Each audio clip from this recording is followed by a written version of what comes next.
میں یہ چند دن سے سیلاب افیکٹڈ ایریا کا دورہ کر رہا ہوں. کل میں بلوچستان میں تھا, اتھل اور بیلا کے علاقے میں. آج میں یہ خیرپور سندھ میں آیا ہوں. یہاں بہت میسو ڈیواسٹیشن ہوئی ہے, بہت تباہی ہوئی ہے. وفاقی حکومت, صوبائی حکومت, Pakistan army, navy, air force اور فلاحی ادارے بہت کوشش کر رہے ہیں کہ لوگوں کو ریلیف پہنچائی جائے. لیکن میرا خیال ہے یہ جو پرابلم ہوا ہے, یہ جو سیلاب آیا ہے, یہ بہت ہی, اس کا میگنیٹیوڈ بہت بڑا ہے. اس کو ٹھیک ہونے میں, لوگوں کو ریلیف دینے میں, لوگوں کو ریہیبلیٹیٹ کرنے میں بہت سال لگ جائیں گے.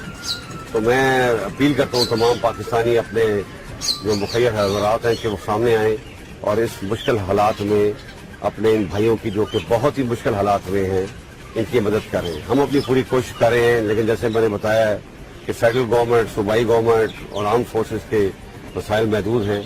آپ لوگ سامنے آئیں, جس طریقے سے بھی آپ مدد کرنا چاہتے ہیں, فائنینشیل کرنا چاہتے ہیں یا تھرو مٹیریل کرنا چاہتے ہیں, آپ آئیں اور ان لوگوں کی مدد کریں تاکہ ان لوگوں کو ہم ریہیبلیٹیٹ کر سکیں. ریلیف آپریشن اور ریسکیو آپریشن تو تقریباً ختم ہو چکا ہے. اب ریہیبلیٹیشن کا معاملہ ہے اور وہ بہت سال لے گا. اس کے لیے ہمیں پوری قوم کی مدد چاہیے. دوست ممالک ہیں, ان سے بھی ہماری حکومت درخواست کی ہے اور مجھے بڑی امید ہے friendly countries will also come forward to help Pakistan in this hour of need. And I also appeal on behalf of Government of Pakistan, on behalf of people of Pakistan, to our expats and our friends abroad to please come forward and help these people who are in very, very difficult situations. I am sure our expats, as usual, will not disappoint their brothers back home in Pakistan.